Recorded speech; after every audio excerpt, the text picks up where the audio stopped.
तो गाइस हम लोग आज एनिमल किंगडम पढ़ रहे हैं और ये एनिमल किंगडम के मेरे एलन वाले नोट्स हैं। तो मैं खुद भी पढ़ी थी तो मैं सोचा मैं रिकॉर्ड कर लूँ।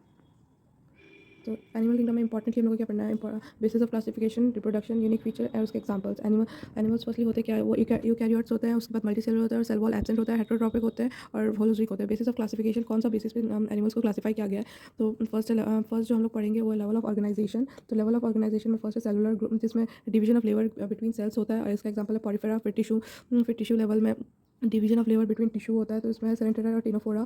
फिर ऑर्गन लेवल पे जो डिवीजन ऑफ लेबर होता है तो उसमें प्लेटीहेल्मिन्थेस, और ऑर्गन सिस्टम लेवल में aschelminthes, annelida, arthropoda, mollusca, echinodermata, hemichordata, Chordata.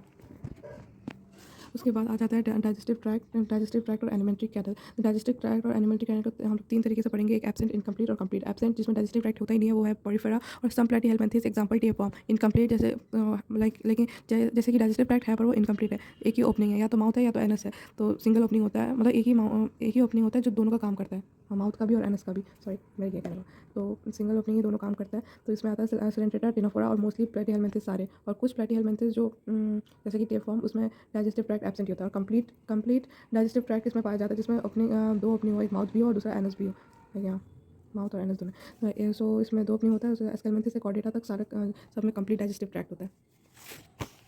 Circulatory system भी एब्सेंट, ओपन और close type. Circulatory system absent होता है कि इसमें पॉरीफेरा से लेके एस्केल्मिन्थेस तक सर्कुलेटरी सिस्टम एब्सेंट होता है। और ओपन टाइप लाइक इसमें ना ये कैपिलरीज वगैरह, ब्लड वेसल्स, मतलब कि ये कैरी नहीं होता है इसमें। डायरेक्ट हार्ट से ना कोई भी ऑर्गन को जैसे ब्लड की जरूरत होता है उसमें नहा के उठ जाता है, ऑर्गन बाथिंग होती है। तो ओपन टाइप वाले उसमें कैपिलरीज वगैरह एब्सेंट होती है, ऑर्गन बाथिंग होती है। उसके बाद इसका एग्जाम्पल में आर्थ्रोपोडा आता है, मोलस्का आता है, एक्सेप्शन है मोलस्का में सिफेलोपोडा, इसमें क्लोज होता है। फिर एकानोडर्मेटा और हेमिकॉर्डेटा। तो मुझे लगता है आपको बेसिकली आपको क्लोज टाइप याद रखना चाहिए। क्लोज टाइप में कैपिलरीज प्रेजेंट होते हैं, ब्लड वेसल्स वगैरह, ऑर्गन बाथिंग इसमें एब्सेंट होती है। उसके बाद इसमें एनिलिडा और कॉर्डेटा आता है, बस यही दो आता है। और इसमें भी एक्सेप्शंस है। एनिलिडा में याद करना है बस हेरिडोनिया जो ओपन है, ये बहुत इंटरेस्टिंग क्रिएचर है हेरिडोनिया, तो इसको अलग से याद करते हैं। और कॉर्डेटा में यूरोकॉर्डेटा, इसमें एक ही कॉर्डेटा का ही पार्ट है यूरोकॉर्डेटा। कॉर्डेटा में हर चीज़ क्लोज टाइप ही होती है, सर्कुलेटरी सिस्टम, बट इसमें एक ये उसका और भी क्लासीफाई किया गया, तो वो यूरोकॉर्डेटा भी एक है, तो वो ओपन होता है। तो यहाँ मोलस्का में भी सिफेलोकॉर्डेटा भी होता है। कॉर्डेटा दो टाइप के होते हैं, एक सिफेलोकॉर्डेटा और यूरोकॉर्डेटा। तो सिफेलोकॉर्डेटा क्लोज टाइप है, और यहाँ मोलस्का में भी जिसमें सिफेलो लिखा हुआ है, सिफेलोपोडा, तो ये भी क्लोज टाइप है, इसलिए यहाँ पे एक्सेप्शन है और इसका ये एक्सेप्शन है जो कि ओपन में जाएगा।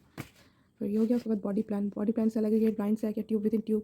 तो ये सिमिलर होता है जैसे हम लोग ने डाइजेस्टिव ट्रैक्ट के बारे में पढ़ा था। Cell aggregate cellular level of organization, example porifera, blind sac, coelenterata, ctenophora, mostly platyhelminthes, exception tapeworm. Same जो हम लोग ने डाइजेस्टिव ट्रैक्ट और एलिमेंट्री कैनल के लिए पढ़ा। Tube within tube, complete digestive tract, इसमें प्रोटोस्टोमिया, डिटोस्टोमिया।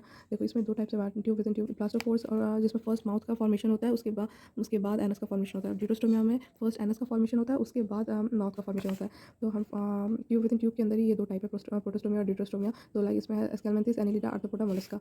और डिटोस्टोमिया में है एकानोडर्मेटा, हेमिकॉर्डेटा, कॉर्डेटा।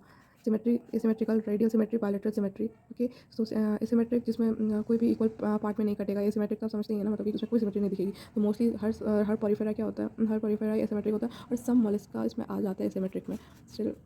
ठीक है, उसके बाद रेडियल सिमेट्री में बोले तो इसको ना हम लोग सेंटर ऑफ एक्सिस से काटेंगे, मतलब कि ये समझिए पेपर है तो इसके बीच से ऐसे करके, तो ऐसे करके अगर हम लोगों को सिमेट्री दिखेगी तो या सो इसमें हम लोग को मेनली याद रखना है रेडियल सिमेट्री में क्या कहता है। सिलेंटेटा, टिनोफोरा, और टिनोफोरा बाई रेडियल होता है, पर रेडियल ही कहते हैं। फिर एकानोडर्मेटा का एडल्ट जो एकानोडर्म्स होते हैं वो रेडियल होते हैं। और उसके बाद देखो जो अच्छे हम लोग अपने आप को इवॉल्व करते हैं। पॉरीफेरा एक प्रिमिटिव चीज़ थी, हम लोग उसको से इवॉल्व करके कॉर्डेटा तक आ गया। तो ऑब्वियसली जो फीचर्स कॉर्डेटा में दिखने मिलेंगे वो बहुत ज़्यादा हाई-फाई रहेंगे। तो यहाँ पे हम लोग देखो इकानोडर्मेटा भी पॉलीफेरा से तो बेटर ही है ना, फिर भी वो यहाँ पे आ गया। तो एडल्ट वाला इकानोडर्म अपने आप को कुछ ज़्यादा ही तेज तड़ाक समझ लेता है, और वो अपने आप को बायलैटरल नहीं रख के अपने आप को रेडियल सिमेट्री में लेके आ जाता है। ये उसमें देखो, इसमें तो सारे पिछड़ी जाति वाले लोग हैं ना, और बायलैटरल के मतलब कि बस याद करने का तरीका है।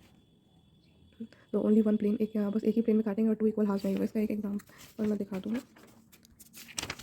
लाइक ये वाला ये बायलैटरल सिमेट्री है और ये रेडियल सिमेट्री है। इस फिगर से ज़्यादा कुछ समझ नहीं आता है, बट या बायलैटरल वाला समझ आता है कि एक सिमेट्री लाइन में ये दोनों इक्वल पार्ट्स हैं। तो बायलैटरल सिमेट्री में एक प्लेन में दो इक्वल हाफ है, तो इसमें प्लेटीहेल्मिन्थेस, एस्केल्मिन्थेस, एनिलिडा, आर्थ्रोपोडा, और मोस्टली सारे मोलस्का आ जाते हैं। और इकानोडर्मेटा का लार्वल फॉर्म आता है। इकानोडर्मेटा का एडल्ट फॉर्म अपने आप को चुल मचाने के चक्कर में रेडियल में चले जाता है। उसके बाद हेमिकॉर्डेटा, कॉर्डेटा सारे बायलैटरल्स जाते हैं। और फिर segmentation, mathematic segmentation, segmented to segmentation में, तो इसमें बॉडी एक्सटर्नल और इंटरनली डिवाइडेड। तो इसमें हम लोग को स्पेशली याद रखना है सेगमेंटेशन किस किस में होता है। सीधी बात, लोगों के पास एनिलिडा, आर्थ्रोपोडा और कॉर्डेटा में स्यूडो सेगमेंटेशन और सेगमेंटेशन होता है, तो ये प्लेटिहेल्मिंथेस के टेनिया में होता है, और जितने सारे बच गए तो वो सारे रिमेनिंग वो सारे अनसेगमेंटेड होते हैं। तो स्पेशली ए याद रखना है कि इसमें मैथमेटिक सेगमेंटेशन पाया जाता है एनिलिडा, आर्थ्रोपोडा, कॉर्डेटा, और स्यूडो सेगमेंटेशन जो होता है वो टेनिया, टेपफॉर्म, जो कि एक प्लेटिहेल्मिंथेस है, और बाकी जितना भी है सारा अनसेगमेंटेड, वो रिमेनिंग जो भी बचता है उसमें। और सिलोम में body cavity completely covered by mesoderm. Coelom वाला पार्ट, लाइक मैं आपको इससे बताती हूँ। तो देखो ये जो है ये दो है, ठीक है। तो ये वाला डिप्लोब्लास्टिक है, ये ट्रिप्लोब्लास्टिक है। ये बाहर वाला एक्टोडर्म, ये अंदर वाला ब्लैक वाला एंडोडर्म, और बीच में ये जो रेड है ये मेसोगिलिया। ये मतलब ये अनडिफरेंशिएटेड फॉर्म है, और जब ये डिफरेंशिएट होकर ऐसा हो जाता है तो ये मतलब कि अपना एक लेयर बन जाता है जिसको हम लोग ट्रिप्लोब्लास्टिक बोलते हैं। ये मेसोगिलिया जब अनडिफरेंशिएटेड था तो ये डिप्लोब्लास्टिक था, बट ये जब डिफरेंशिएट हो गया तो ये ट्रिप्लोब्लास्टिक बन गया, ठीक है। तो पॉरीफेरा से लेकर टेनोफोरा तक सारे डिप्लोब्लास्टिक है, और मेसोगिलिया अनडिफरेंशिएटेड है। और वहीं पर प्लेटिहेल्मिंथेस से लेकर कॉर्डेटा ट्रिप्लोब्लास्टिक है, और मेसोडर्म डिफरेंशिएटेड टिश्यू है। और इसमें एक इंपॉर्टेंट पॉइंट ये है कि ओके, नोट्स में एनसीईआरटी में इसमें बेटर दिया हुआ है कि यहाँ, तो ये जो सिलोम है, राइट, ये वाला पार्ट हम लोग को क्लियर हो गया। अभी ये हम लोग ना ये वाला पढ़ते हैं सिलोमेट, एसिलोमेट। तो सिलोम का क्या प्रेजेंस और absence of cavity between the body wall and the gut wall is very important in classification. The body cavity which is lined by mesoderm is called coelom. The body cavity which is lined by mesoderm is called coelom. ठीक है। तो coelom होता है, तो देखो यहाँ पे ये कैविटी है ना, अभी देखो इधर इधर एंडोडर्म भी हो गया, एक्टोडर्म भी हो गया, ये रेड सा मेसोडर्म भी हो गया, और बीच में जो ये कैविटी बचा, ये जो खालीपन बचा, जिसको हम लोग सिलोम बोलते हैं, जो कि प्रेजेंट है, ये एनिलेटा टू कॉर्डेटा में प्रेजेंट होता है। उसके बाद स्यूडोसिलोम, ये देखो ये पाउच लाइक स्ट्रक्चर्स है मेसोडर्म्स के, तो ये पाउच लाइक स्यूडोसिलोम हो गया, जिस पास स्केलेमेंथिस में प्रेजेंट होता है। और उसके बाद ये जो नॉर्मल सा ये है जिसमें कैविटी प्रेजेंट नहीं है, डायरेक्ट ट्रिप्लोप्लास्टिक है। इसमें जैसे कि ये क्या बोलते हैं, मेसोडर्म के बीच में कोई कैविटी है नहीं ना, ये तो पूरा फील्ड है ना ऐसे करके। तो ये जो है पॉरीफेरा, उसके पास सिलेंटेरा, टेनोफोरा, ये सब में पाया जाता है। प्लेटिहेल्मिंथेस में डबल सी। तो मैं ये वाला पार्ट आपको पढ़ के सुना देती हूँ। प्रेजेंस और absence of cavity between the body wall and the gut wall is very important in classification. The body cavity which is lined by mesoderm is called coelom. Animals possessing coelom are called coelomates. Example: Annelida, mollusca, arthropoda, echinodermata, hemichordata, and chordata. In some animals, the body cavity is not lined by mesoderm. Instead, the mesoderm is present in scattered pouches in between the ectoderm and the endoderm. Are called pseudocoelomates. Example: Aschelminthes. The animals in which the body cavity is absent is called acoelomate. Example: Platyhelminthes, Porifera, Coelentera, Ctenophora. Okay.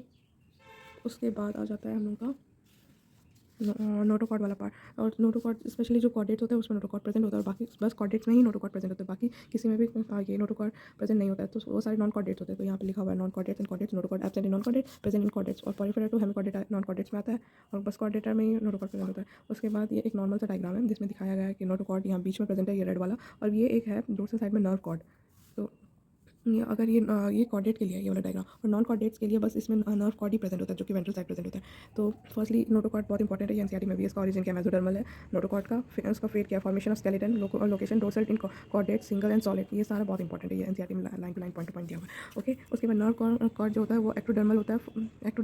आप मतलब कि इस diagram से देख सकते हो कि ये मतलब ये होता है ना बाहर वाला पार्ट से अटैच है, तो ये एक्टोडर्म तो इसलिए एक्टोडर्म है। और ये देखिए ये बीच वाला है नोटोकॉर्ड ऐसे करके, तो ये मेसोडर्म कह सकते हो। तो फॉर्मेशन ऑफ नर्वस सिस्टम, इसका फेट क्या है, फॉर्मेशन ऑफ नर्वस सिस्टम है। और location chordates and non chordates का, कॉर्डेट में डोर्सल, सिंगल और हॉलो होता है नर्व कॉर्ड, वहीं पे नॉन कॉर्डेट में वेंट्रल, डबल और सॉलिड होता है।